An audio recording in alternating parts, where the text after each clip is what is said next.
57 Chevy Bel Air Blues. I've had them since my teens, and I'm telling you, I'm gonna get me a 57 Chevy someday. I just like gathering up lots of cool things, you know. My name's Gary Button. I was born in Canastota. Was always interested in cars. I really got interested in cars in 1955. My specialties are 57 Chevys, but I like 55, 6, and 7 Chevs, but the one I like the best is a 57 Chevy. My first car that I started fixing was a 46 Ford. I didn't know that much about fixing it, but I kind of learned as I went. I worked on that car a while, and I got it so I could drive it, but never actually drove the thing. I drove it around the yard, but never really, licensed it. And then I got rid of that car, and I got another 50s car, another 50s cars, and I think all my cars from then on were mostly 50s cars. I started going to the swap meet. Then I got into the car stuff bigger. I started going to junkyards, finding where junkyards were, salvage yards, wrecks, salvage cars, junkyard cars, salvage cars. I started fixing them in other words the 70s. I would buy 2 or 3 and make one out of the 2 or 3. I'd take all the good parts from one and switch them all around until I had one really good car. Because every one of them cars had something better than the other one had. So what I'd do is I'd switch all the stuff around until I could make a really good car. When I first started going to the salvage yard, I would find in older yards, I would find good things in the salvage yard that I could sell at the swap meet. The stuff was laying everywhere. One time I went to Pittsburgh to the swap meet, and I found a pair of Chevy heads laying on the ground. And I looked at them 3 different times, and I couldn't believe my eyes. These were a set of $3,000 heads for $35. So I gave him the $35, and I brought the heads home, and I told my friend about them, that I had them heads, and he said, I want them heads, I'll give you $3,000 for them. That was one of my best finds. All I can tell you is one thing, I don't miss much. I bought that car in other words 99, and I decided that I wanted a car like that I've always wanted that car but never had it.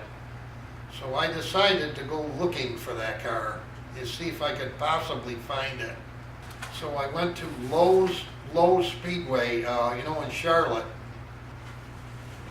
I seen that 55 Ford on the trailer coming in, and when he stopped, I was standing right there looking at that car. I bought that car when he got the wheel stopped.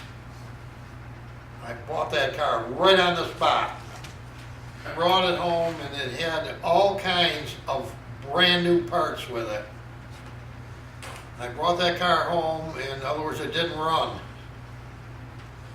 So I monkeyed around with it, and it started right up. Next, I sandblasted, except for the new parts that I put on it. If there's rust on it, it takes all the rust off it. When I paint these cars, I decide the color I'm going to paint it early on. That's not something I get it ready and decide that I'm going to paint it. Just because I got a can of red, that's not a sign I'm going to paint this car red. Then I decided that I wanted to take the motor out of it and put a bigger motor in it. So I took the motor out and I changed the motor, and then I decided that I wanted to paint it. And that car was red and white when it was new. I decided to paint that car pink and white, and my friends asked me if I was crazy to paint that car pink and white. And I decided that that's the color I was painting it. And when I got that car done, I couldn't have painted it any better color. No way, no how. Next thing I had to do with that car once I got it painted and I got it running again is I had to have the whole inside done. The seats, all the seats, the headliner. So then I called up a place, everything new. Every bit of it. For about $4,000. This is my favorite car. Out of all my cars, I like this car the best. The most fun, the best. A guy that I knew was doing it. So then I seen him shooting that fire, so then I had bought that Ford, and I decided I wanted to shoot fire out of that car. So then when I found out about shooting the fire, I said to him, we could make that fire bigger. So then we started monkeying with that fire, and the next thing you know, we were shooting fire over top of the telephone wires, and the next thing we were shooting fire 150 foot over top of the grandstands at the state fairgrounds. This is where the fire comes out, 100 gallons a minute. The devil would be scared. Then I decided to make a bomb, 200 gallons a minute, a mushroom cloud. That was a big fire. Then I decided I had enough, that I was quitting before I blew up. How many cars have I done? Probably 50 or 60. That's a lot of cars for a guy in a small place. What I like about doing that car, when I get that car done, now that was a salvage yard car, worth nothing. Now all of a sudden, that's turned into a high dollar car. I go to the car show after I sell that car, and I see these people in their lawn chairs sitting around that car, and they're just as proud of that car, having the greatest time of their life sitting there with that car.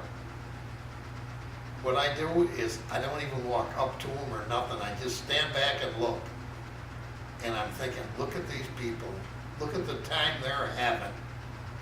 How many people can make something from nothing? Not too many. Right. There's a lot of guys can paint a car, or they can put interior in a car, but they can't take that car totally apart and put it all back together and make everything for it. They cannot do that because it's too much work and they don't want to do it.